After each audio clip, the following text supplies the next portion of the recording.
Parliament వర్షాకాల సమావేశాలకు count down మొదలైంది. ఈ సమావేశాల్లో దేశ రాజకీయాల దశను ప్రభావితం చేసే కీలక బిల్లులు వచ్చే అవకాశంపై ఢిల్లీలో జోరుగా చర్చ జరుగుతోంది. ముఖ్యంగా డీలిమిటేషన్ బిల్లు, మహిళా రిజర్వేషన్ అమలు, రాజ్యాంగ సవరణలు, ఎన్డీఏ వ్యూహాలపై రాజకీయ వర్గాల్లో ఒక ఆసక్తి నెలకొంది. అయితే ఈ అంశాలపై అధికారికంగా ప్రభుత్వం ఇంకా ఎలాంటి ప్రకటన కూడా చేయలేదు. దీనిపై ఏం జరుగుతోందో ఈ స్పెషల్ స్టోరీలో ఒక్కసారి చూసేద్దాం.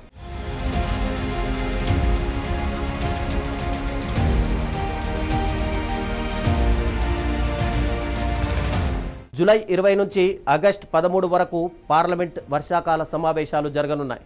ఈ సమావేశాల్లో పలు కీలక బిల్లులను కేంద్ర ప్రభుత్వం ప్రవేశపెట్టే అవకాశం ఉంది అని చెప్పే ప్రచారం రాజకీయ వర్గాల్లో వినిపిస్తోంది. ముఖ్యంగా నియోజకవర్గాల పునర్విభజన అంటే డీలిమిటేషన్కు సంబంధించిన బిల్లుపై కూడా దేశవ్యాప్తంగా చర్చ కొనసాగుతోంది.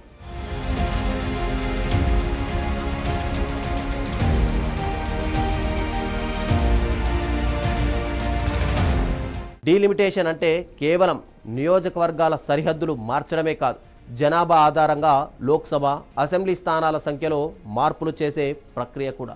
దక్షిణాది రాష్ట్రాలు, ఉత్తరాది రాష్ట్రాల మధ్య సీట్ల పంపిణీపై ఈ అంశం చాలా కాలంగా రాజకీయ చర్చకు కేంద్ర బిందువుగా ఉంది.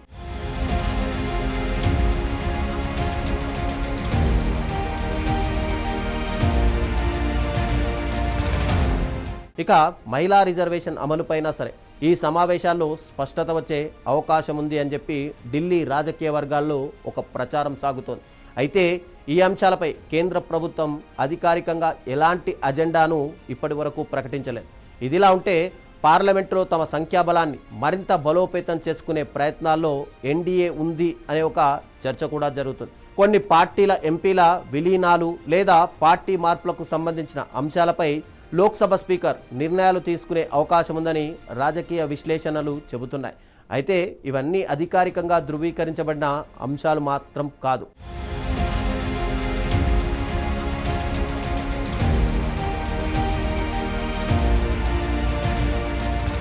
కొన్ని మీడియా కథనాల ప్రకారం లోక్సభ, రాష్ట్ర శాసనసభల సభ్యుల సంఖ్య పెంపు, అలాగే మరికొన్ని రాజ్యాంగ సవరణలకు సంబంధించిన ప్రతిపాదనలు ఇప్పుడు పరిశీలనలో ఉన్నాయని చెప్పి ఒక ప్రచారం జరుగుతుంది. అయితే బిల్లుల తుది రూపం ఏమిటి, అసలు అవి పార్లమెంట్లో ప్రవేశపెడతారా లేదా అన్నది సమావేశాలు ప్రారంభమైన తర్వాతే స్పష్టత వచ్చే అవకాశం కనిపిస్తోంది.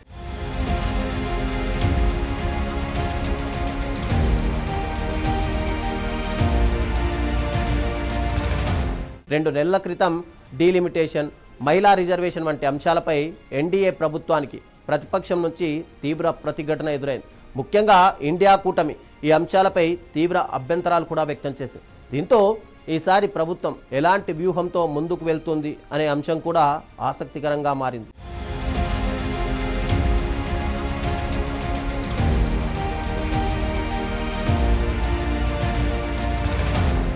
అదే సమయంలో దేశ రాజకీయాల్లో మారుతున్న పరిణామాలు కూడా ఎన్డీఏకు అనుకూలంగా మారతాయా అనే ఒక చర్చ కూడా కొనసాగుతుంది. కొన్ని రాష్ట్రాల్లో రాజకీయ సమీకరణాలు మారడం, ఎంపీల పార్టీ మార్పులపై వస్తున్న వార్తలు పార్లమెంట్లో సంఖ్యాబలంపై ప్రభావం చూపుతాయా అన్నది కూడా చర్చనీయాంశమైంది. అయితే ఈ పరిణామాలన్నీ అధికారికంగా పూర్తిగా మాత్రం ఖరారు కాలేదనే చెప్పాలి.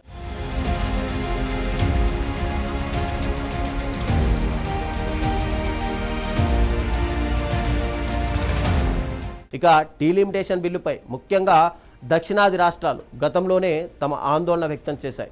జనాభా నియంత్రణలో మెరుగైన ఫలితాలు సాధించిన రాష్ట్రాలకు నష్టం జరగకూడదు అని వాళ్ళు వాదిస్తున్నారు. ఇక మరోవైపు జనాభా ప్రతిపాదికనే ప్రాతినిధ్యం ఉండాలని మరో వర్గం కూడా అభిప్రాయపడుతుంది.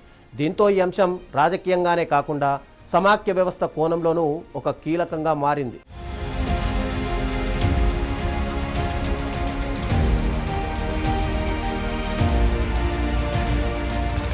అయితే మహిళా రిజర్వేషన్ అమలు అంశం కూడా అంతే ప్రాధాన్యం సంతరించుకుంది.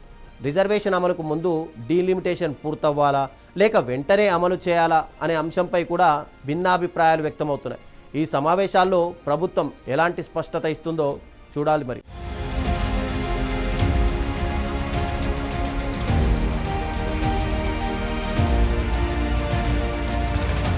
అయితే పార్లమెంట్ వర్షాకాల సమావేశాలు కేవలం సాధారణ శాసన ప్రక్రియ మాత్రమే కాదు, దేశ రాజకీయాల భవిష్యత్తును ప్రభావితం చేసే కీలక నిర్ణయాలకు ఇది వేదికగా మారే అవకాశం ఉంది అనే అంచనాలు కూడా వినిపిస్తున్నాయి. అయితే ప్రస్తుతం వినిపిస్తున్న డీలిమిటేషన్ బిల్లు, రాజ్యాంగ సవరణ, మహిళా రిజర్వేషన్ అమలుకు సంబంధించిన చాలా విషయాలు కూడా రాజకీయ ప్రచారం, మీడియా కథనాల ఆధారంగానే కనిపిస్తున్నాయి.